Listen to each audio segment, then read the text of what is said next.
What's going on, everyone? This is Ryan from RyansFortress and Megahit Media, and welcome to the second episode of the Megahit podcast. We have made it to episode number 2. It's been a little while. I spent last week down in North Carolina, so I wasn't able to post this episode last week, but I also decided to change the schedule entirely, so it didn't really matter. Kind of worked out pretty well. So, but yeah, here we are, episode number 2. A lot more fun stuff to talk about today. A lot of stuff has been happening in the past week. So let's get into some fun stuff. So first of all, I mentioned the new schedule. My original schedule was to record episodes on Wednesdays and then post them on Thursdays. But I like the date Tuesday better. And the reason I like Tuesday is for a few things, but the main thing is that it comes kind of after all the big stuff that I want to talk about. So you have, movies coming out on Fridays usually. Gives me time to see them on the weekend and gather my thoughts on them. We have video games usually come out Thursdays or Fridays. Gives me some time to play them. And then sports, especially when I'm talking about the Phillies, that would usually come like right after a weekend series, which is nice. So Tuesday just seems like a nice time. It's not too far away from those. So I think Tuesday's a pretty good date. So that's what we're going to stick with for now. We're still getting used to this podcasting thing, so things still could change, but I like the date Tuesday for now, especially with just other stuff going on in general. I think this is a pretty good date for filming or recording. So that's really our new schedule. It's just episodes are going to be coming out 2 days earlier than before. So now that's the plan for now. Every Tuesday you'll get a new episode. But, of course, the whole timeline of each episode will mostly stay the same, I think, for now. So that's that. And I do want to mention my vacation because there were some pretty cool things I saw. So I was around Charlotte, North Carolina, which was super, super fun. I went with some friends, and we had a really good time. We did a bunch of crazy stuff. I won't talk about a lot of it because we did do a lot of stuff, but I'll mention a couple things. So the first thing, on Tuesday of last week, we went to Truist Field down in Charlotte, which is the home of the minor league AAA affiliate of the White Sox, the Charlotte Knights. And that field is just beautiful. I mean, I really wanted to go there after finding out we were, going to Charlotte. Because, I feel like for most baseball fans, it's probably a field you've seen at some point on social media or something like that, because it's just a really, really nice field. You got all the buildings right, from the outfield. It's right there. And, it's not a huge stadium, of course, but that kind of actually works well, I think, because It almost felt like watching the game there. It almost felt like you were in a community park, which was super cool. Like, it didn't feel like a baseball stadium. It felt more like just a community park. So it was super, super fun. And it was just cool. Like, me being a Phillies fan, of course, used to go into Phillies games where, big buildings and stuff are blocks and blocks and blocks away. You can only see, the silhouettes of them depending on where you're sitting. It was pretty cool to see big buildings, even at Fenway. Even Fenway, is in the city. It's not, outside of the city, like in Philly and the Mets. But you still don't see, big buildings or anything, especially, it's not even really facing that direction. Well, I guess it kind of is, but they're still in the distance. So it's cool to just see huge buildings right there, and especially since it's minor league, they're literally right there. So pretty cool, pretty cool. And then I think on Thursday we went to NASCAR Hall of Fame, and that was super cool. I am not really a racing person, especially a NASCAR person or anything, but this was super fun. The beginning part of it, this huge showroom where the entrance is, it's super, super cool. There's tons of cars all over the place from, throughout history, all this kind of cool stuff. And it's just super cool walking up. It's like a curved wall on the one side. I've got to see how I can explain this. It's the wall is like curved on the one side, and it has a ramp that goes along it to the upper floors, because there's like 3 or 4 floors. But like one half of the ramp, the one against the wall, is blocked off. It's called like Glory Road, and it has a couple cars on it as well. But the ramp itself, the bank, like the slant of it, gets steeper and steeper the higher you go up the ramp. And it's supposed to, and it does that because it's supposed to mimic like actual NASCAR like tracks. So like you're at the you just start going up the ramp, and it's like, it's just normal. It's not super steep, but then you get to the top, Daytona, super steep, and it even has a little section where it allows you to go on it on the thing. It's like you can't even stand on it. It's so steep. It's super hard to stand. Super hard to stand on. So yeah, so pretty interesting there. And then there's also a huge simulator, which is awesome. It's like a bunch of cars in rows that you can actually sit in, full wheel pedals and stuff. And the main window is a huge TV screen, and it really feels like you're racing. Like it even has like the crazy vibrations and stuff. It's not, of course, as crazy as like actually racing, but it's super cool. It was a super cool experience. So that was my vacation. That's where I was last week. I think I tweeted about it a little bit, but yeah, that's where I was last week. So, but I'm home now. I'm home. I actually just got home today. 9-hour drive from Philly. So long drive, but I wanted to get this in. So it's filming this later than I originally planned to, but that's okay. So anyway, that's what's going on. So we'll intro. And so let's go into some news. As I said, a lot of stuff has been happening in the past in the past week. So start off with box office, of course. Some interesting stuff has been happening at the box office. I saw all this morning the numbers for Fantastic Four, which we'll talk about, of course, later, our whole segment. We have actually, I'm getting ahead of myself.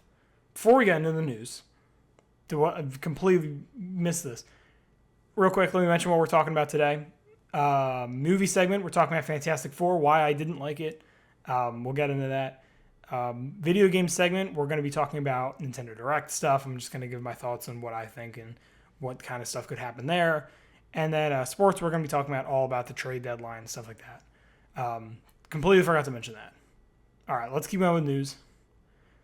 So box office of Fantastic Four, First Steps, new Marvel movie, of course. Huge in its first weekend. I'm looking it up here. I think to my knowledge, it was like $249, I think, domestically. Or or worldwide, I'm sorry. It made in its opening weekend was $117 million domestically. This past weekend, the second weekend, $40 million domestically. That is a 66% drop, which is insane. So yeah, it was pretty crazy. Still worldwide though, it's at 367. Still a decent amount, but I mean that is just insane. Thunderbolts proves that just because it's Marvel doesn't mean it's going to be successful. Thunderbolts ended up making $382 million, whereas this film is already almost at that. So I think this movie is going to be okay in the long run, even if the thing drops off. But yeah, of course, we'll be talking about this movie later. We have a whole segment dedicated to it. But yeah, just in general, we got Fantastic Four is, of course, leading the pack, but there's still Superman, Jurassic World are, of course, up there as well. F1 is still going strong. I heard F1 actually Brad Pitt's highest grossing movie, which is pretty cool. So yeah, it's a box office marker right now. We'll see what happens with Fantastic Four in the long run. I think it'll be okay. I'm I mean, even if it makes only like 600 million, that's still a ton of money. So, but we'll see. We'll see what happens. It's still more than Thunderbolts. So they'll definitely do better than that. We got some new trailers. San Diego Comic-Con happened in the past about a week ago, 2 weeks ago. So we got some new trailers. I'll only be mentioning a couple, but we have Zootopia 2. Looks pretty cool. Looks pretty interesting. Avatar 3 trailer finally dropped. This trailer is super weird because it was only in theaters with I think it was only Fantastic Four. I don't know if it was in theaters for everything, like all the movies, or at least all the big movies. I don't know if it was just Fantastic Four or if it was also for Superman and stuff, if it came before that. But seeing just a normal IMAX showing, it was super weird. I don't know why. No idea why. But it finally dropped days later, which was super weird. And I mean, it's Avatar. It's not like Avengers Endgame. You know what I mean? It's not like, I'm sure it's a big deal, but it's just the visuals. And honestly, the visuals don't look any better than, it's nothing different about them compared to Way of Water, in my opinion. So I mean, they're still amazing visuals, but it's I feel like it's getting old already, and there's tons of other movies playing, which is super weird. Predator Badlands, though, going into another trailer, and Goat. This looks interesting. Got some interesting stuff there. So there's some new trailers dropping. Zootopia 2, I am really excited for. We'll see what happens there. But we'll see if that movie is able to, level up on what the original did, because that's a great movie as well. All right, some big news headlines here. Couple things on a movie I just recently watched. I'll talk about later as well. K-pop Demon Hunters takes record for most watched original animated film on Netflix. I don't think it got a number, but it is now the most watched Netflix animated film in just Netflix history, which is amazing, especially since the movie just came out a month ago.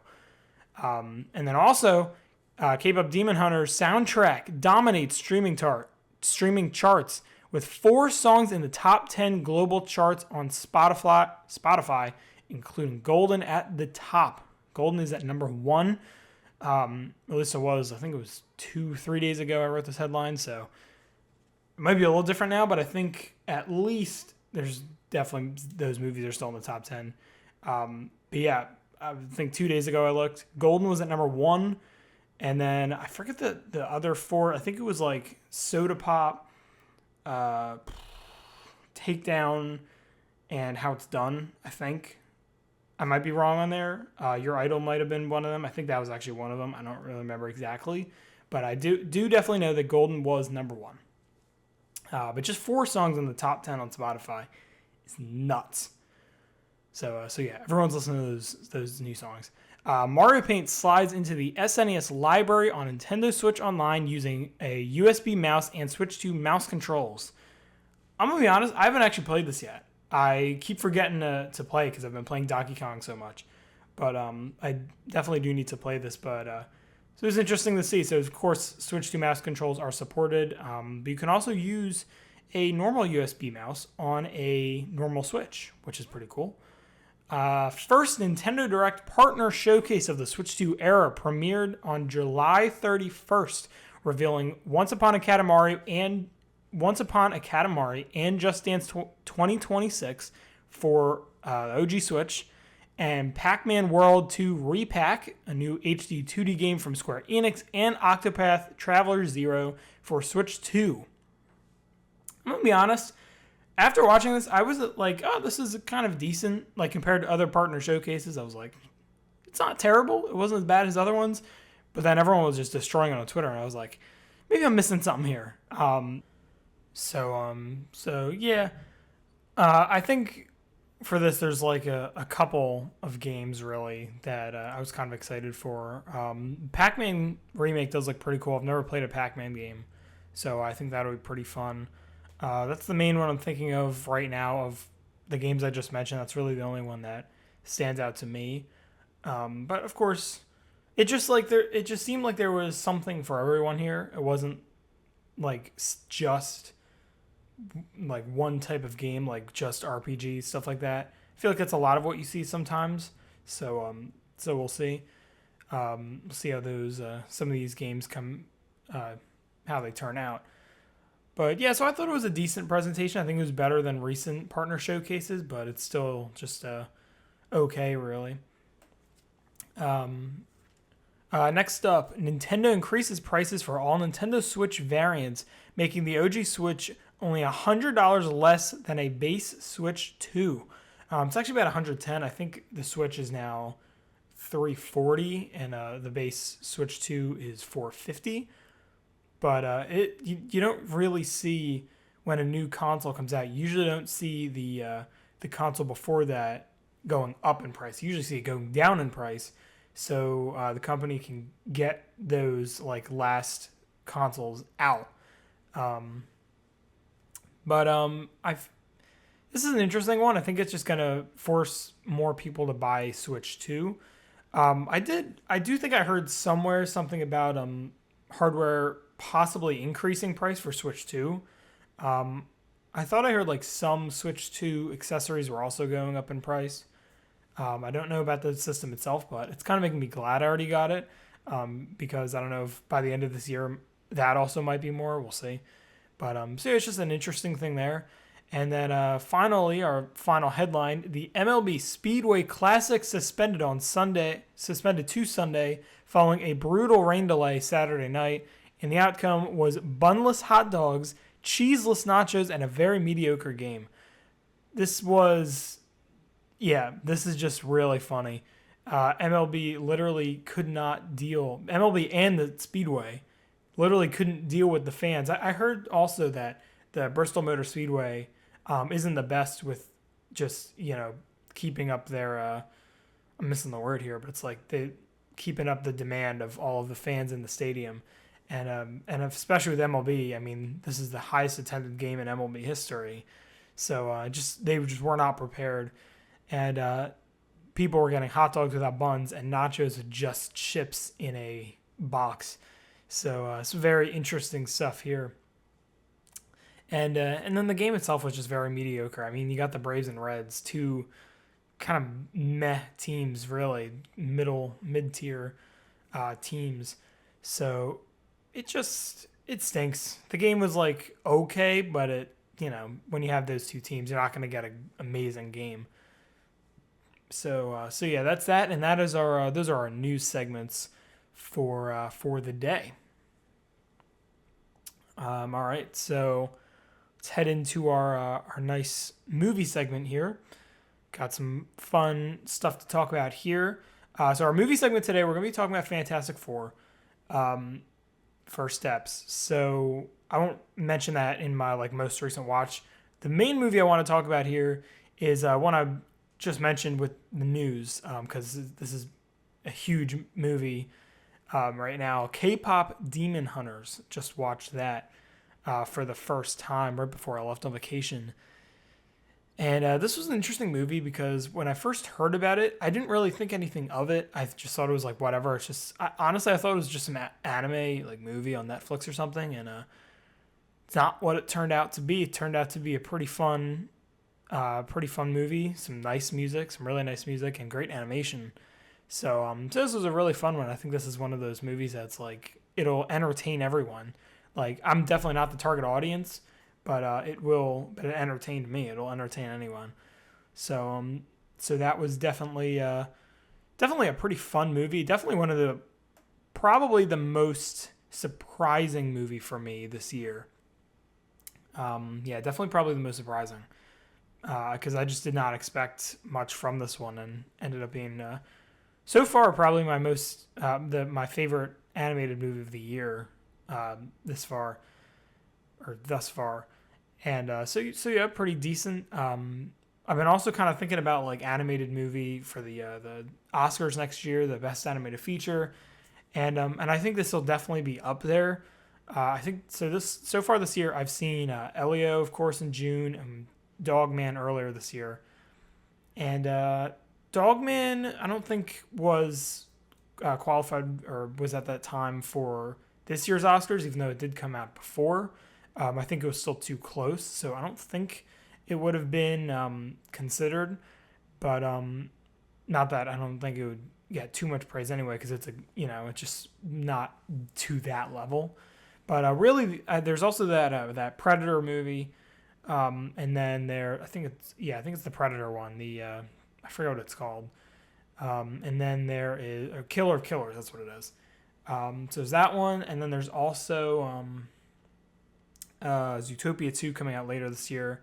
There's also the Bad Guys 2. So we'll see. There's probably like two other movies there that are less popular on that level. So, but anyway, let's actually drop into our full movie segment. So today, what we're talking about is Fantastic Four: First Steps, the new Marvel movie.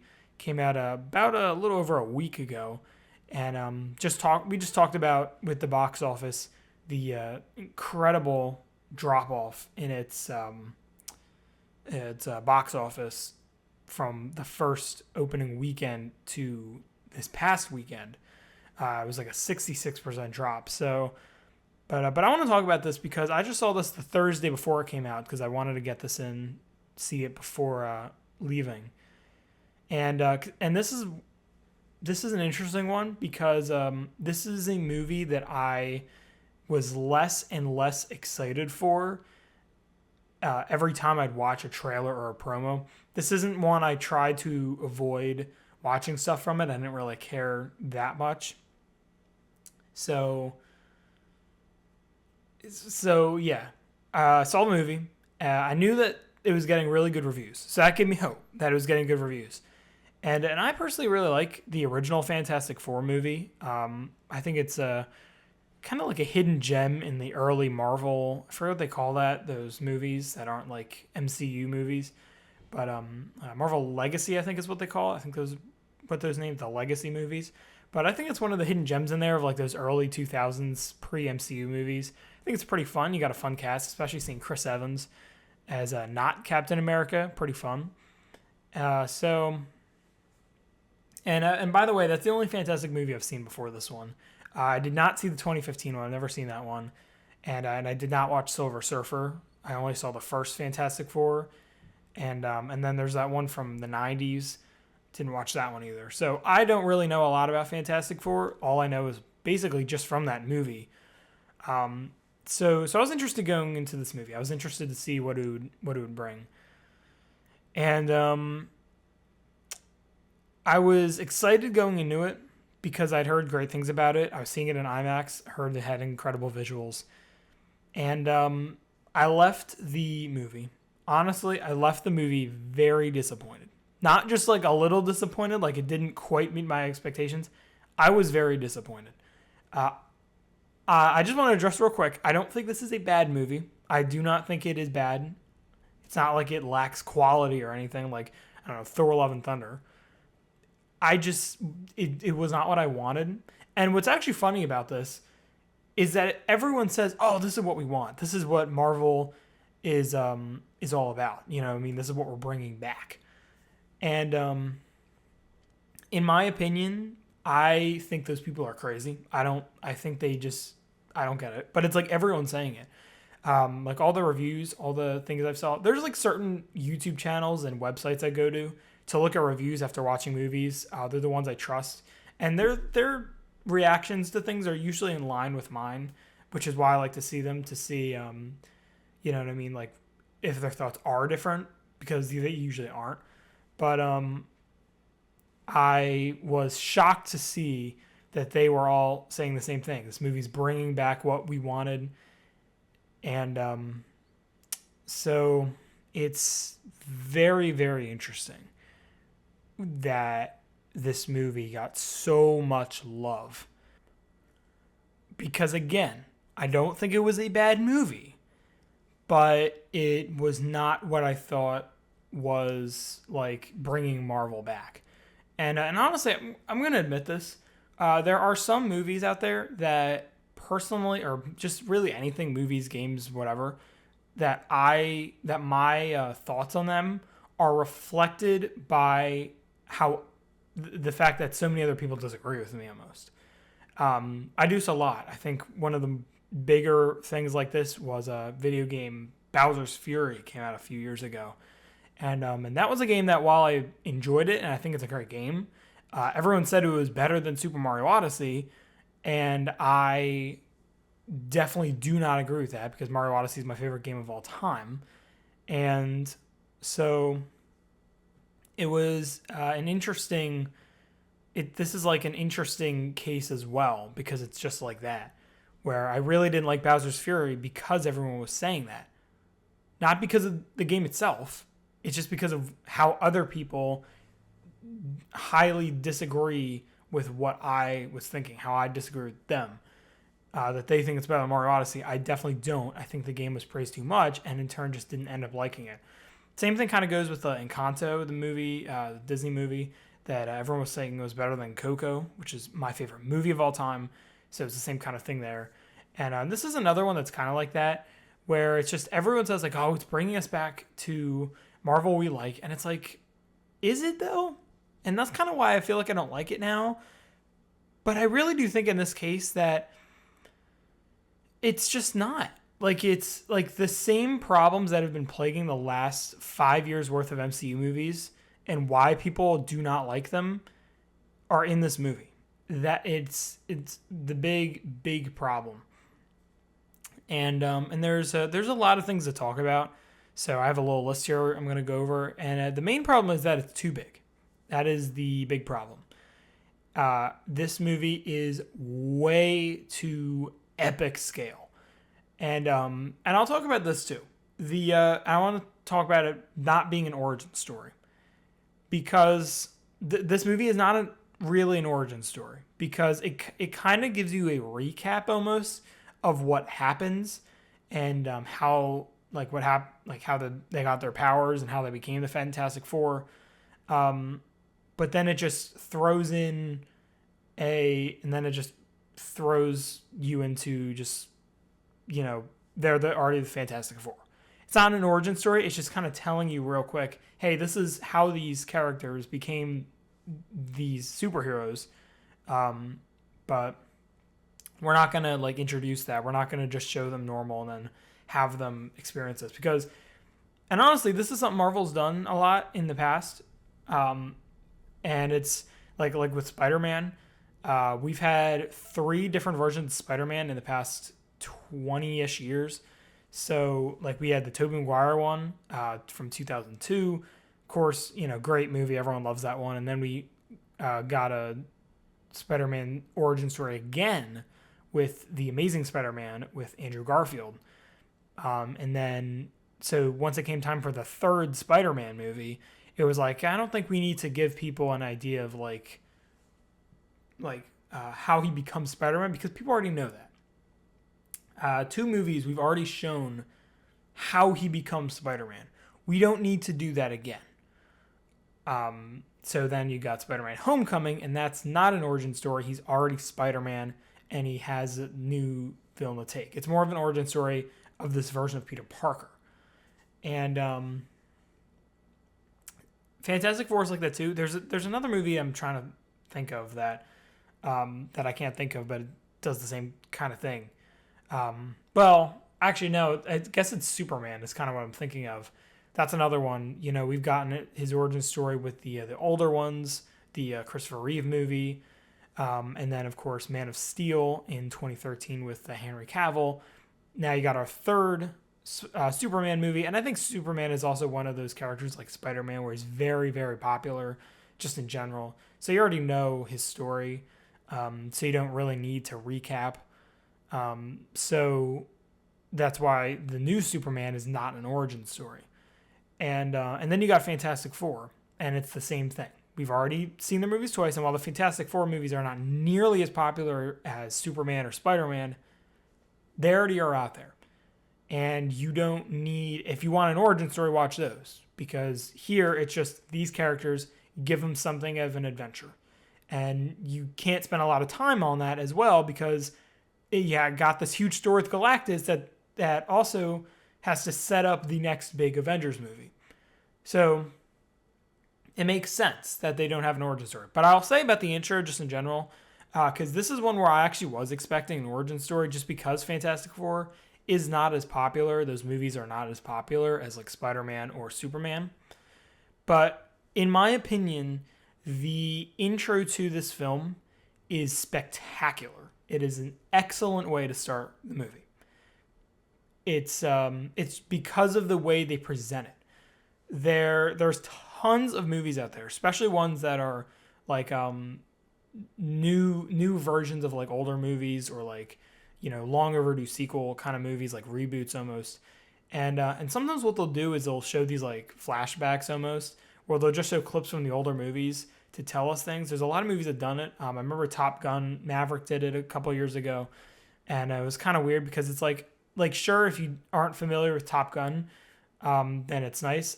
Personally, in my opinion, when I saw Top Gun Maverick for the first time, I think I just watched the first Top Gun like pretty soon before that, because I never was, you know, a fan of those movies. Of course, I didn't grow up with it, and so it does help.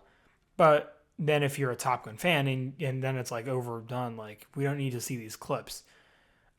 Mission Impossible did that in May of this year, and I was super annoyed at that because like literally the entire intro was just flashback scene after flashback, clip after clip from all of these older movies, that it just feels like some like, and that's even worse because that's a sequel. That's not like a, you know, movie coming out 30 years later. That's movie coming out, you know, only a few years after the last few. And it's just weird. If you're like me and you've watched those movies, even just, I mean, I've watched those movies to death, but even if you've just watched those movies just even a couple times, it's still like overdone. Like, you know what happens. We don't need to keep seeing clips of them. Like, we know what happens, and it takes away. Like, show us new stuff.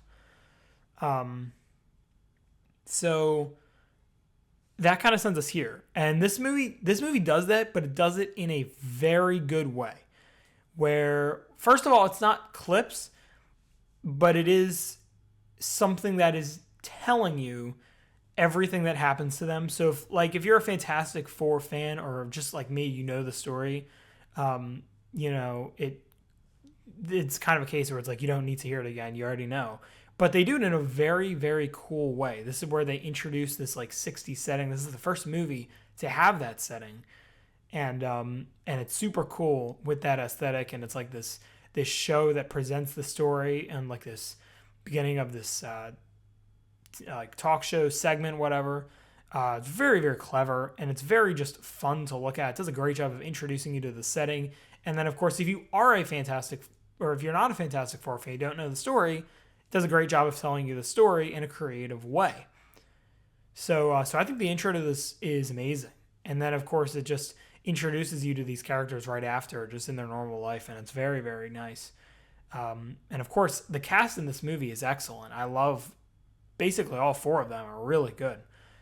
Probably the best cinematic versions of these characters, in my opinion.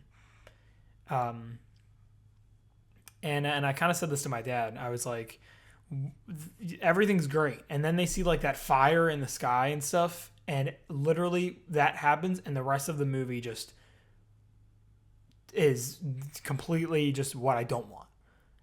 And it's like the movie falls apart almost, in my opinion. And it's mainly going back to that point. It is too big. And seriously, Galactus is gigantic. And they defeat him in such a dumb way, too. And it's just... It's just weird. And I'm going to... Just by the way, for a lot of this video, I'm also bringing up points not only that I have been thinking, but also points that my dad thought, too. So I'm just going to give him a quick shout-out to my dad, because he is, thought of some of these points, and it's especially this one. This is a really good point, and it's the problem with these Marvel movies being too big, which is honestly, in my opinion, the big problem that these recent Marvel movies have had, that they are all way too big. And it's a case where it's basically you it hard to describe this. Go back to when the MCU started with Iron Man. Iron Man in his first movie was not fighting this gigantic, like, space creature, blah, blah, blah, and then defeats him in just some way. It's like, how in the world? No. It's grounded. It is, the villain is not like an end-of-the-world threat, but it is a decent-sized threat for him to, have to take on. So that's how all of the older MCU movies, that's how all those movies started. And then the Avengers comes along, and seriously, the literal, like, what the Avengers is and what it was when it started was all of these heroes are great and they can fight their own battles and whatever, blah, blah, blah. But when you have a villain that is too big for any one of them to handle, that's what the Avengers are for, bringing that team together to fight the battles that they can't do themselves. That's literally Nick Fury's quote. Fight the battles that we never could. Because they're the ones that are too big for any one person, anything to fight. They need all of those heroes in one team. That's the whole point. Not one of those Avengers could defeat Loki without the others. That's the whole point of the Avengers. Of the recent, probably last 5 years worth of Marvel movies, a lot of these villains are too big, and it comes to the point where it's like, if they can beat them, then like just take Iron Man. Let's say there was this giant space creature that he had to take on in the first movie, and threat to the entire universe, whatever. And then he defeats him. Then you got Loki. If Iron Man can defeat this giant space creature, whatever, of course he can defeat Loki on his own. That diminishes the entire existence of the Avengers. And all of these recent MCU movies have done that. That is why the recent MCU movies are not nearly as strong in MCU terms as the older movies, because they're too big. It diminishes the entire reason for why the Avengers are here, and we're still getting Avengers movies. We have 2 for the next 2 years. It's like, it makes no sense. It really doesn't. And so that's why I say with Fantastic Four, 100% the Fantastic Four is not the direction that we want. It's still too big, and it's not like going back to the older movies. So even Thunderbolts was like that kind of thing. I will say with these 2 movies compared to like Iron Man, like, it is a team, especially with Thunderbolts, that is supposed to be like a version of the Avengers, whatever. But I mean, Fantastic Four, like, look, it's a team of them. There are 4 of them. There's not just one of them. But it's still like their powers are not like Captain Marvel level powers. Their powers are just like pretty simple stuff. And even putting them all together is like still not as powerful as like Captain Marvel, and she couldn't defeat Thanos on her own. So that's kind of where that goes into. That's the whole thing there. And that is why the new Marvel movies are not as good, and why Fantastic Four is not, helping with that. So that's one thing. And then another interesting thing, it's the whole storyline with the baby, the baby that Reed Richards and Sue Storm have. So first of all, the baby is a big part of the movie. A huge part of this movie. And basically they have a baby, and then Galactus wants the baby because for like, they don't know why at first. But apparently the baby has very special powers. And it's an interesting storyline, but it's also one where it's like,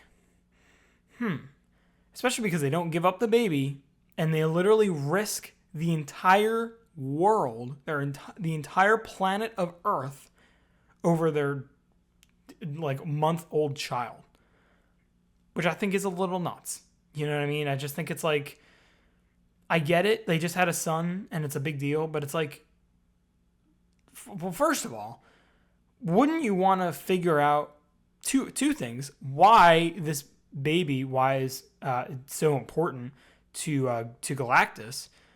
And second, why could Reed not find these powers when Sue was pregnant? Like, why could he not tell that the baby had not just powers, like crazy, like powerful powers? I just said that the Fantastic Four have pretty simple powers, really, but this baby does not. I mean, this baby is powerful. So it's kind of like if Galactus wants it, then it's pretty powerful, and you might want to figure out why. So it's an interesting on that, but the baby also kind of just in another thing, an interesting connection I made with this movie, which is The Incredibles, because the thing with The Incredibles is that the first movie does have elements to it that are very similar to the Fantastic Four, especially the comics. I think the first Incredibles film came out before the first Fantastic Four film with Chris Evans and all of them. And I mean, the Incredibles, you know, the powers are like the same. It's all family. The powers, super strong with Mr. Incredible and the Thing, of course. You have Elastigirl, just like Reed Richards. They can stretch their arms and legs, all their limbs. They can just stretch really far.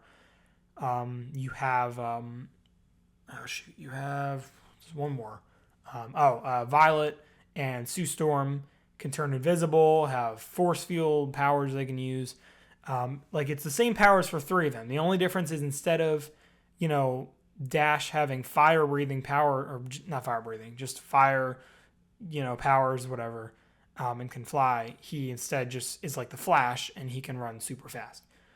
And even they're from the 60s. The Incredibles are from the 60s, which is the same era as the Fantastic Four.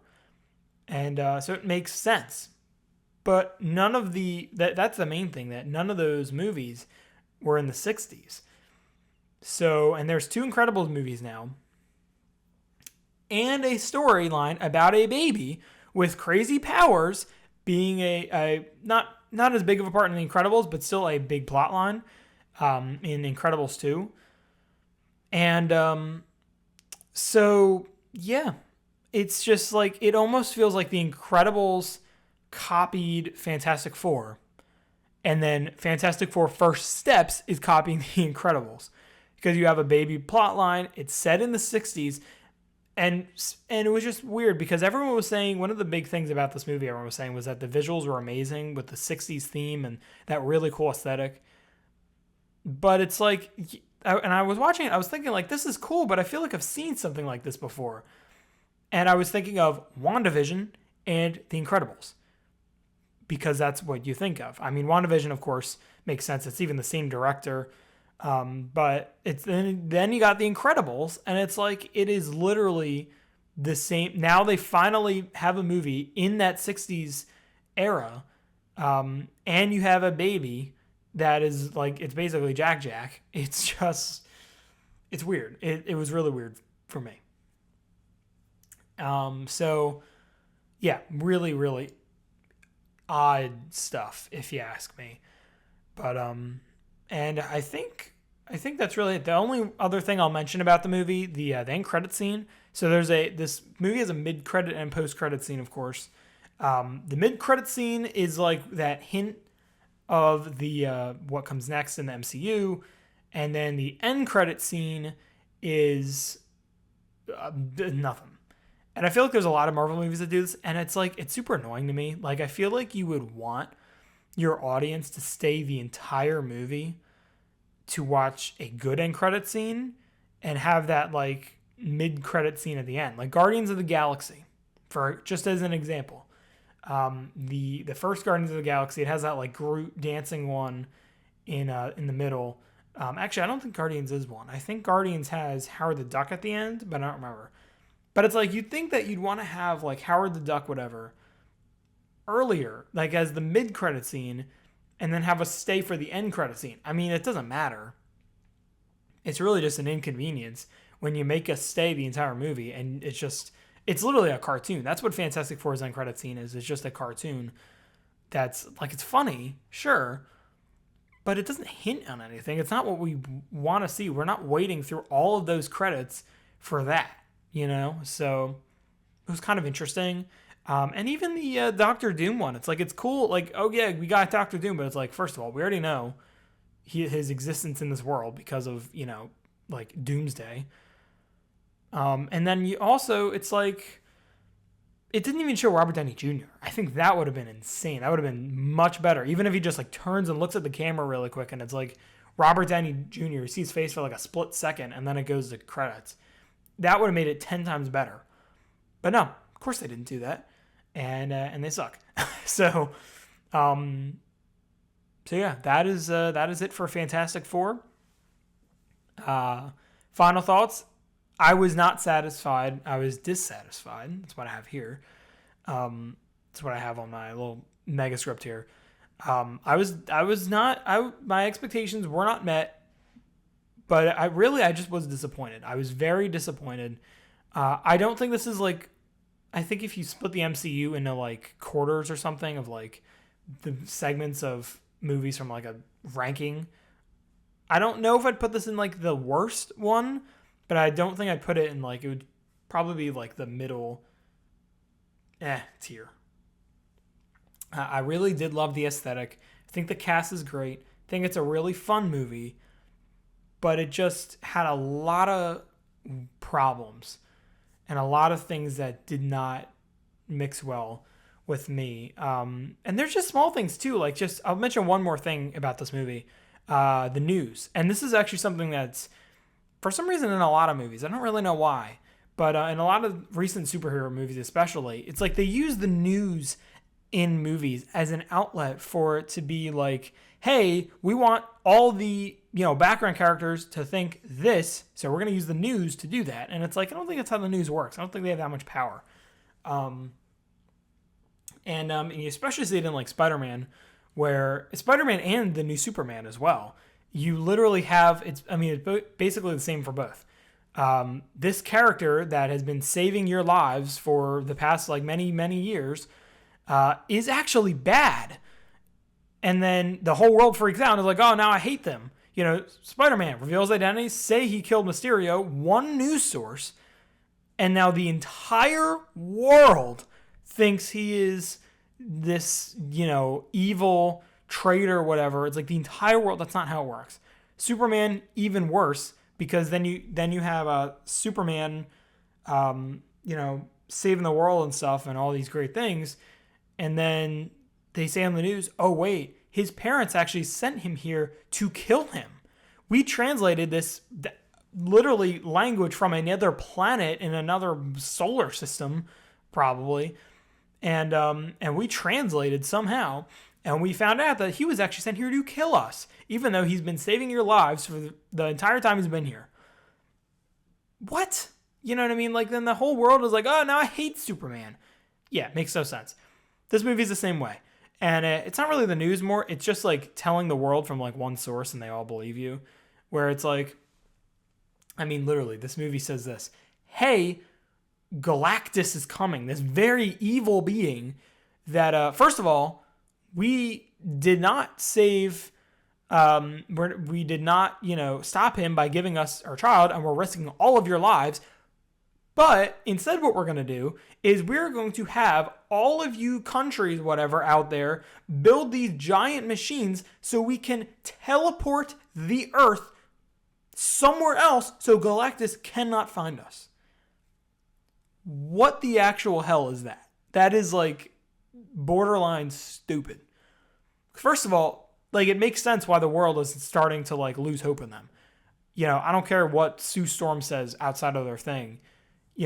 World's still going to hate them to a degree because they are risking all of their lives on their baby. And then the entire world comes together to build these things to literally teleport the world. Like, I get it. This is like different version of Earth that's like more futuristic in technology and stuff, but it's like, it just didn't make sense. It was way too like forced, honestly, if you ask me. So, but anyway, yep, that's Fantastic Four. Disappointed me. Still fun. Disappointed me. And that is our movie segment for the day.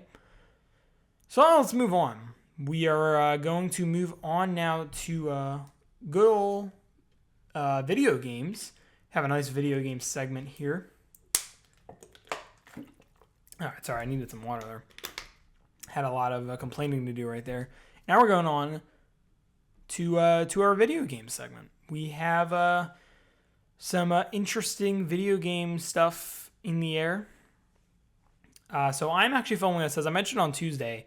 I actually started filming this podcast last night. Right now that I'm filming this, it is Tuesday, the day this is coming out. Unless something else happens. I hope this is coming out today. But I was going to film this on yesterday. I was going to film it yesterday, and I had technical problems. But so I will throw this in as well, because earlier today it was announced that we are getting an Indie World Thursday. I believe it's Thursday the 7th. So kind of brings us into our topic for the day, which is about the Nintendo Direct. But first of all, just about what I've been playing. Probably not going to come as much of a surprise that what I've been playing is Donkey Kong Bonanza still. I just finished the game for a second time last week. Spent the last 2 weeks finishing it twice. I would like to start with some good old speed runs. I really want to start speed running this game and trying that. I think that'll be really fun, because really only other game of speed run only other game is Odyssey. And so I think it'll be fun to start with Donkey Kong Bonanza, especially with how similar they are. So I think it'll be pretty fun. And then so that's that. And now we go into post game is pretty cool as well. I've been working on that a little bit. It's pretty cool. It's actually more difficult than I had expected, but it's pretty fun. And yeah, so that's Donkey Kong Bonanza. And I would like to start. I do have a capture card, but I haven't. I need to really spend some time getting to know these programs I can use. So I would like to do some stuff like that, like actually playing games and like recording them and posting them online. I think that would be really fun. We haven't gotten there yet, but I'd really like to do that. So yeah, DK Bonanza speedruns might be coming out. So just stay, keep your eyes open or whatever. I don't know. Stay tuned. So I want to talk about this Nintendo Direct thing, because this is always like the big talk of the town all the time. And I think especially now where we're used to the past few years getting like a Direct in February, typically Direct in June, usually with E3 we'd get something, but now it's kind of like sometimes. And then you get a Direct in September. It's like February and September are like the lock-in dates, and then sometimes you get one in June. But now we're in a new era. The first Direct we've had for this new console was in April. And it kind of throws something in where it's like, since that Direct, we've had 2 single game focused Directs with Mario Kart and DK. And we just had a partner showcase that I already talked about a little bit. And now we have this Indie World this month. We just had a Pokemon Presents as well. So I don't expect one coming soon. But it really does come down to when are we going to get another General Direct? Because, I mean, really, we haven't gotten like a real General Direct of this era yet. I think the Nintendo Switch 2 Direct was a little different because that was more showcasing the system. Of course, it hadn't come out yet. Did, of course, show games. So it is a Direct, but it didn't feel like a General Direct. It felt very different, like more like a showcase of this new system, some of these new games. So we're still waiting for that big direct. I remember for the Switch, actually, the first direct we got during the Switch era, after it actually came out, was only a month after. So, because we had that thing in January, which was also 2 months before the system came out, same timing as this direct, the Switch 2 direct we had. And then we had our first general direct, and of course that January presentation showed a ton of games and stuff. And then of course you had all those big games. And I will say we do just in general know a lot of what's coming, because a lot of it was shown off during the Switch life cycle, because especially since some of those big games are being cross-released. So so I just want to talk about when could we get our next direct and just what's going on for the rest of this year. So first of all, are we getting a general direct this month, or not this month, in September?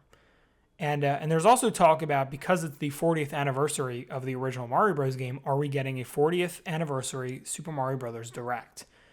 Those are the two big talking points here. And I'm going to be completely honest, I don't think we're getting that. I do think we are getting a September direct. I do think we will have our next general direct in September. I don't know exactly when, but I would say probably around the usual time, like mid to, early mid-September, something like that. But I do not think we are getting a Mario direct. We got that 5 years ago for the 35th anniversary direct, but we are in a much different time frame than that. That was during COVID. We didn't even have any general directs that year, except for like a couple partner showcases. That was honestly, that was really the big direct of that year, because there were no general directs at all. So it's an interesting thing there. It's very, very interesting to think about, like, would they do it again? Because I don't think they will. The thing I was thinking more makes sense in my head, because first of all, we did not have any kind of I don't believe we had any kind of a Mario Direct in 2015 for the 30th anniversary Direct, which is definitely a bigger deal than the 35th. We also, just in general, there was a lot of Mario stuff coming out, and a lot of that stuff they showed was coming the year after, like Bowser's Fury. There were a couple of remakes too and some other stuff, but it was mainly Bowser's Fury. There was 3D All-Stars that did come out in 2020. That was like the week after. And it kind of comes down to, like, what kind of Mario stuff would we get now?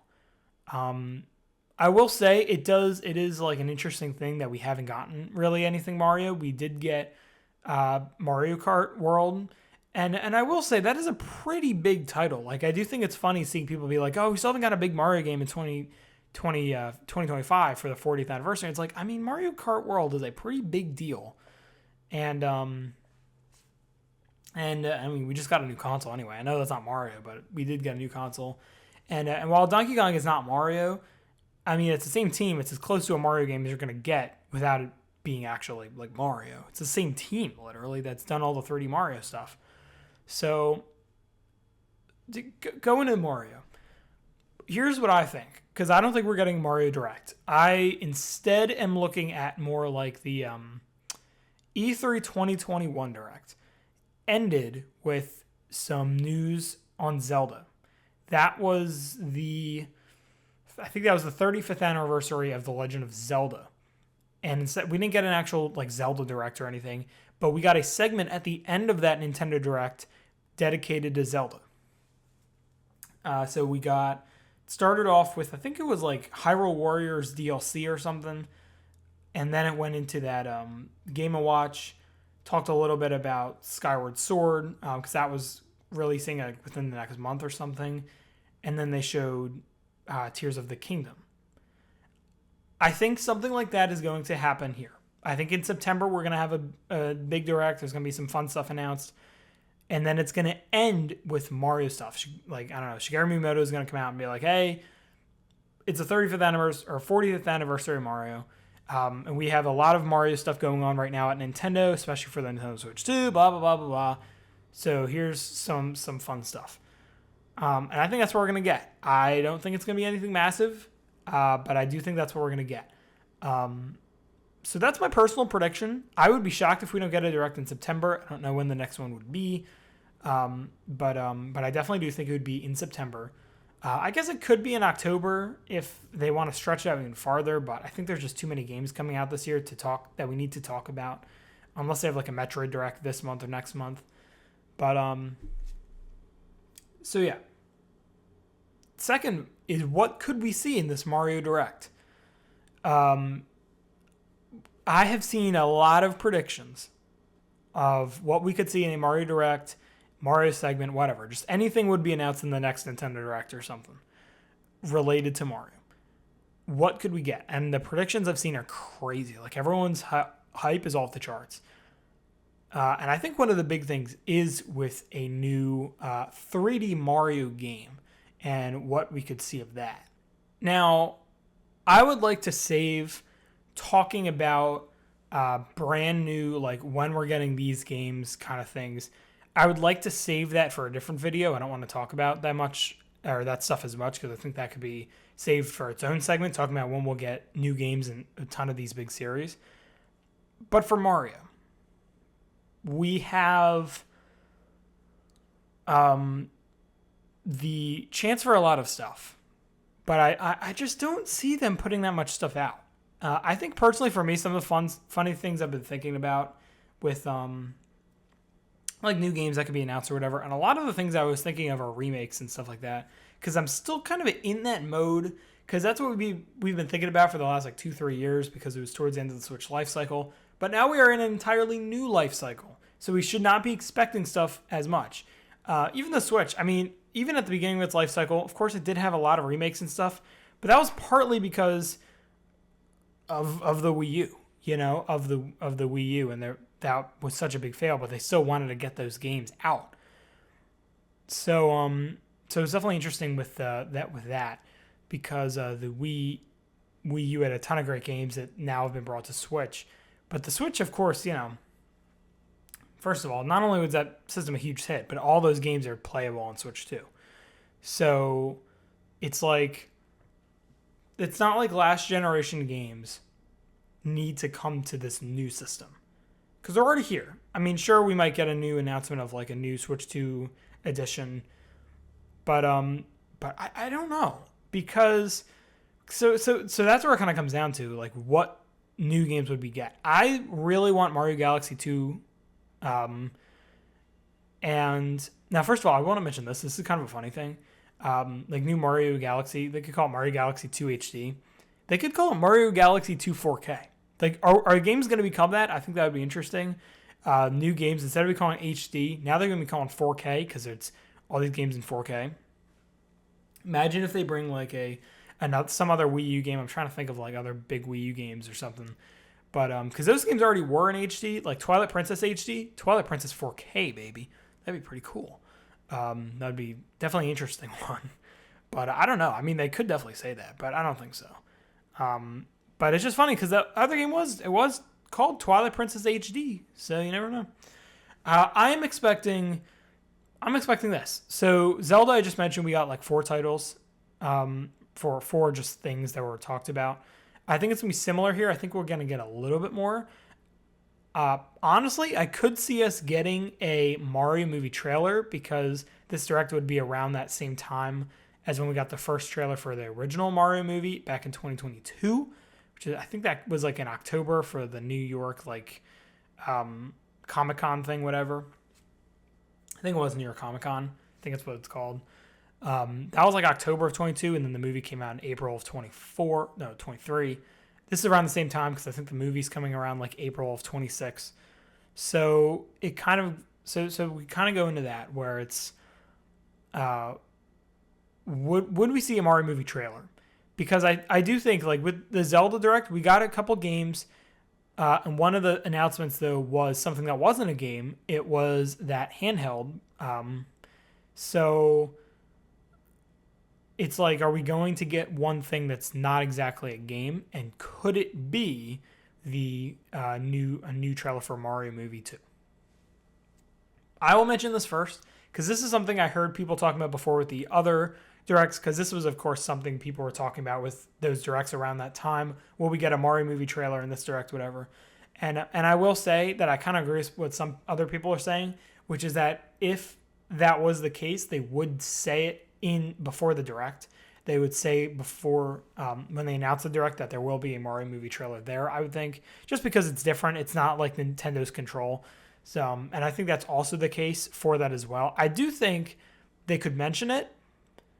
I do think they could mention it, but I don't think we'd see a trailer. I would not be surprised if we get a trailer announcement, though. I could see us getting that. They say, like, hey, Mario Movie 2 is running smoothly, and a first look at the film is going to be in, I don't know, October. You know, you're going to get a new trailer in this brand new Nintendo Direct here. And honestly, I'm going to be honest, at this point, I really don't want to watch any trailers for this new movie, because I remember I did that for the original Mario movie. I watched all the trailers for it, because of course I watched all those directs. And I went into the movie, and there wasn't really much there weren't a lot of surprises, because you saw all the clips in the trailer. It's not a long movie. So honestly, I want to try to avoid watching trailers, so I kind of hope it's not in the next direct. I think a trailer announcement would be good, though. I could definitely see them doing that. So then you go into everything else. It's really 3D Mario is what's throwing me off, because we just got Donkey Kong Bonanza. So it's tough. I'm almost looking at like them announcing a new 3D Mario, but like I don't think we're gonna see it. Like it's almost gonna be like E3 2019, where a new game is coming, but it's not ready to be seen yet. Because in 2019, if you remember, all we got was, I think we still got like a little bit of footage of it. I don't even know if it was gameplay footage, but we got a little bit of maybe like cutscene footage or something, whatever. And then it said the sequel is in development. I think we could see something like that, like maybe very little clips of it. And it says like, hey, this new Mario game is coming out, whatever. Something like that. I personally would not really care if it's announced or not, because with Donkey Kong Bonanza, I'm really not like, I need this new Mario game, I think. And I know there's other people that, kind of like what I used to be, where like they're all in a Mario and they don't really care about anything else. But I think just as a Mario fan, like Donkey Kong Bonanza, I feel like is enough for now, for the next year, pretty much, So, what I was thinking though, new 2D Mario, no 3D Mario announcement, a new 2D Mario. I don't know if it would be Wonder, but I could see them announcing a brand new 2D Mario game. I think that could definitely be something. Something not New Super Mario Brothers, of course, but maybe something a little bit different compared to even Wonder. But so yeah, we'll see with that. But honestly, I'm kind of looking at that more, because it's still like a big Mario game, but it's not, it's not 3D Mario, because we just got a big 3D Mario like game. And then so that's like the big stuff. And then, I mean, if there is a remake, I would hope it's Mario Galaxy. Honestly, the big remakes I'm hoping for are a Mario Galaxy 2 port, remake, whatever, remaster, or a Paper Mario collection. That's what I want. I really, really want a Paper Mario collection. I think that'd be awesome. Got the original Paper Mario, Super Paper Mario, and Color Splash would be amazing. That's kind of just like a hope, because especially with just now that I love those games that I've recently played them, it's kind of like it would be nice to have them all in one system, especially seeing the old Paper Mario like remastered and stuff. Even Super Paper Mario, I mean, that's still on a standard definition console. So it would be nice. I don't expect that yet. I do think the track record with Paper Mario is they usually get one every 3-4 years. And while we haven't gotten one since 2020, we did, of course, get the TTYD remake last year. So I would not be surprised if we do get a, if we don't get a new one until like maybe 2027. But again, I'll talk about that in a later podcast because that can be saved for its own segment. So I think the main things I'm thinking of are 2D Mario and maybe something on the Mario movie, just a little trailer announcement. Even if they do announce a 2D Mario, I could see them also just, acknowledging 3D Mario to some extent. I could see that. And then, maybe like a sports game, maybe a first Mario sports game for the system, maybe a new Mario Baseball, that would be awesome. And then maybe some other spinoff, maybe just, or we could also just get Mario Odyssey Switch 2 Edition, maybe some new features added there, or just a new Mario game Switch 2 Edition. That would be pretty cool. So that's what I expect. That's what I could see them doing. It's just what makes sense in my head. And then really the last thing is just what are we going to see of release dates for some of those other games coming out this year? Because I was looking it up and I was like, wow, we are actually getting all these games this year. Metroid Prime 4, Kirby Air Riders, and Hyrule Warriors, all without release dates in August. They don't have release dates, but they're all coming out in 2025. So they don't have concrete dates, but they are coming this year. When are they coming out? And so really the only big game for the rest of this year that we know the actual date is Pokemon, which is in October. Kirby, I'm looking at December. I feel Metroid, I think September is a good date or a good time, but I just don't know, because we haven't seen it much. So, I don't know. We saw it in the last Direct. We saw it in the June Direct last year. It's will we see it again? And in my opinion, I don't think we will.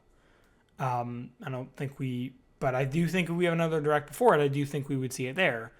But unless they just do this month a Metroid Direct, and then I could see that. I think I could see them putting a Metroid Prime 4 Direct sometime this month, pretty soon, and then you have a September Direct that kind of just lampshades it almost, just says hey, this game is still coming, don't forget about it. It's coming out in a couple of weeks, and then late September release. I could definitely see that. Hyrule Warriors then would probably fit into November, and I think that would be a good way to close out the year with that, and then Kirby Air Riders. I think Kirby Air Riders just seems like a better title for the holiday season. But of course, then you also do have that new Metroid game from just a couple months prior, still hot off the market, and then you got Pokemon.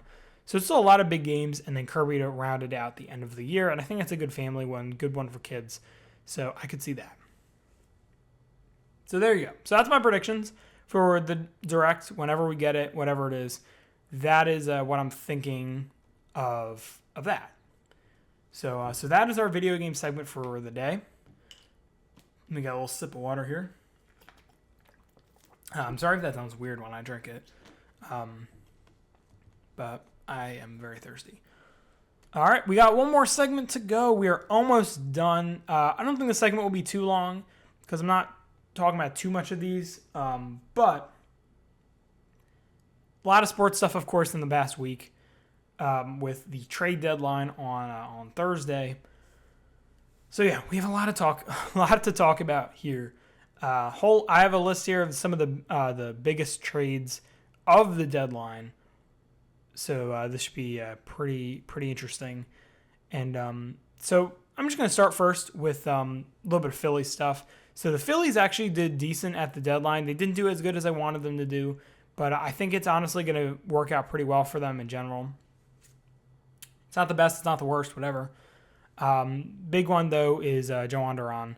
He is electric so far. It's he's amazing. He's just getting that closer is really the big thing we needed. So I think that kind of just satisfies this deadline as a pretty good one. And then Harrison Bader, I feel like with Bader, I think I would have been more okay, that's not a bad trade if teams already got Stephen Kwan or some of the other outfielders that were on the market. He's the main name I was thinking of.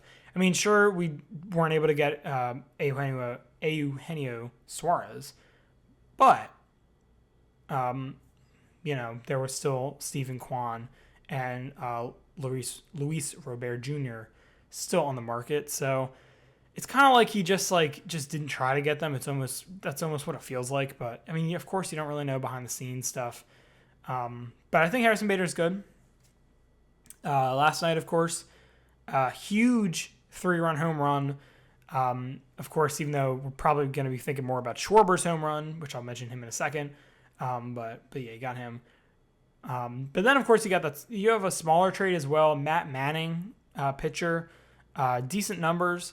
So I don't think he will be, it's not a big trade. It's like a okay kind of trade. I didn't even notice it at first when it was announced. So I think it's a decent deadline. It's better than other teams probably had, but it's not the worst thing ever. Like, I think we could have had a much worse deadline than that. We could have just done nothing. But at least we did some stuff. Okay. And then, well, of course, I will mention Kyle Schwarber. I mean, incredible game last night. He's been on fire. Now people are talking about him being an NL MVP, which is insane. I mean, you think like with Ohtani, he was a DH as well. Didn't play any field or anything. Didn't pitch last year. But he also, got a ton of stolen bases. That huge, I think, what was it, 50-50, I believe it was. Trying to think back to last year. So yeah, he had a crazy, amazing season. Schwarber, I mean, listen, he's been great, but I mean, he just hits home runs like it's nothing. But it's not like he's stealing bases or breaking records in all of those aspects. So while I think he is amazing and will definitely win like Silver Slugger or whatever, I just don't see him winning MVP. I really don't. But I will also say that of all the contenders, he's definitely up there. There's not like it's not like you got Ohtani is 50-50 again. It's like he's definitely going to win MVP. So yeah, we'll see. Although the Phillies really need to re-sign him. I don't care what he wins. I don't care. Like, you need to re-sign him because he is your offensive leader. He is the one that is the most consistent. So they really need to re-sign him. I don't care what the asking price is at this point. It's like, just re-sign him. If he asks for $200 million, whatever, even more, like just do it. I mean, this is your final push. You're not going to sign any other big players anyway if you don't win the World Series this year or next year or whatever. So it's like, just do it. I mean, that's your final task, really. Now let's go into our big list of trades from across the league. We had a wild amount of trades at the end of the deadline. This is probably one of the bigger deadlines of the past few years, I would say. So let's get into it. There's just so many trades to talk about. So, all right. So let's start with the Red Sox traded for Steven Matz. Decent pitcher. I think that's another one that's not like a huge trade. His stats this year, he has a .6 WAR, 3.32 ERA, record of 5-2. He's I think that's like a middle of the road pitcher. I think it's a decent. It's not a terrible trade, honestly, and I think the Red Sox could always use better pitching, if you ask me. So I don't think this is a terrible trade. I think it's decent, and I think it's definitely going to help them out a little bit. Then the big trade, of course, you have Eugenio Suarez to the Mariners. Honestly, Mariners are a team that I'm like, just as a baseball fan, I think they are a really good team, and I love watching them. So adding another big bat, adding a third baseman is huge for them, and so now they got Suarez from the D-backs, and it's a huge trade. I'm really excited for that, just because of how how amazing the Mariners are this year, and now they're going to be even more amazing with him back on their team. So that's a pretty good one. Shane Bieber, of course, you had him on the Guardians for a while, won a Cy Young, and now he is pitching for the Blue Jays, another team I'm really excited just as a baseball fan. He hasn't pitched in a little bit, but I think he is good. Great pitcher. Of course, just like I said, he just won a Cy Young. So, Blue Jays needed pitching, and they got some pitching. It's another team I'm really excited. They're a pretty good team coming from behind the expectations and stuff. So, pretty excited to see what they do with them. I think it's gonna be pretty good. Oh shoot! Just dropped my phone. Next up, we have with the Padres. They made a couple of trades with the Athletics, being Mason Miller and JP Sears. Mason Miller, of course, just adding to that insane bullpen in San Diego, mixed with Robert Suarez. You got those, two great closers now. That 1-2 punch to close out games. His ERA this year, 3.66 ERA. He's just a really good pitcher. I think he struggled a little bit more this year than he has in previous years. But he's just a really good pitcher. He's a star, really. And now they have two amazing closers on their team. Robert Suarez, of course, one of the more underrated pitchers. So now mixing the two of them together, it's going to be something. It's definitely going to be something. You also have JP Sears, another big piece. So, Padres, another team, really good team. Excited. You want to watch them do some great stuff. Kyle Finnegan joined the Detroit Tigers organization.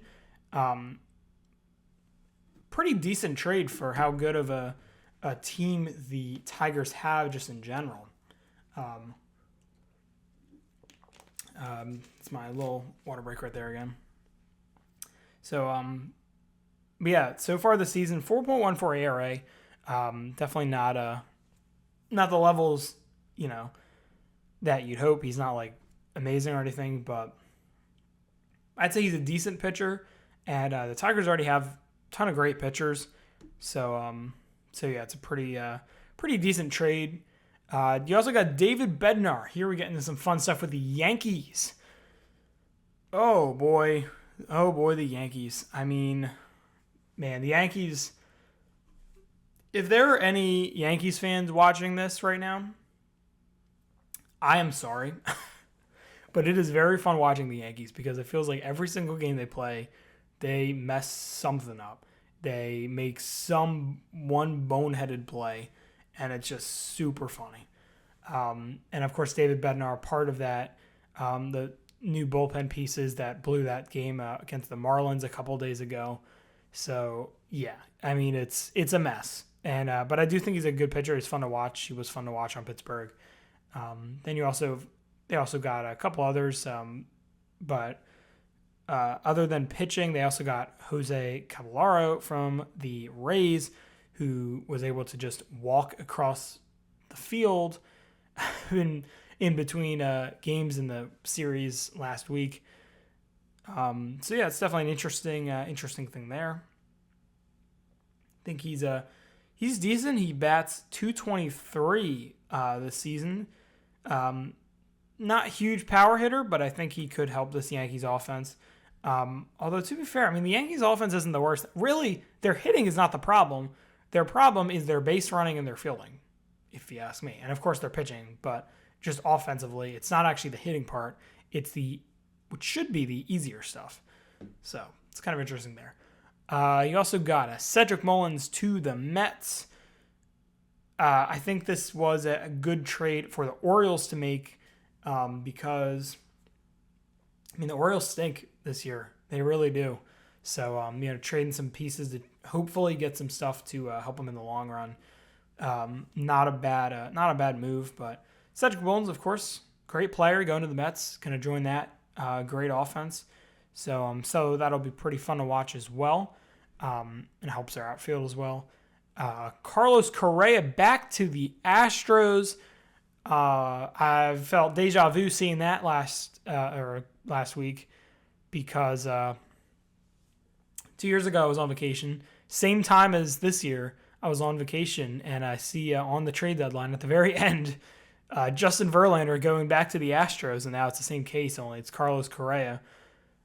I'm going to be honest, Carlos Correa, listen, he's an Astro, but he's still one of those players that's just fun to watch, even if you don't like the Astros. And he had so much aura with the Astros, I'm just going to go out and say it, compared to the Twins. Twins, it's like they're trading a bunch of players left and right. But, yeah, they got to work things out. Astros also traded for Jesus Sanchez. Just another big piece to add. I think the Astros are one of those teams that it's like they're good, but they could definitely use some pieces to get even better. And Jesus Sanchez definitely will help that. Feel bad for the Marlins, though, losing him.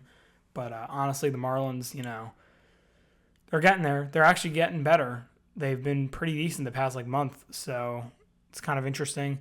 Merrill Kelly got traded to the Rangers. Big pitching piece to go to the Rangers.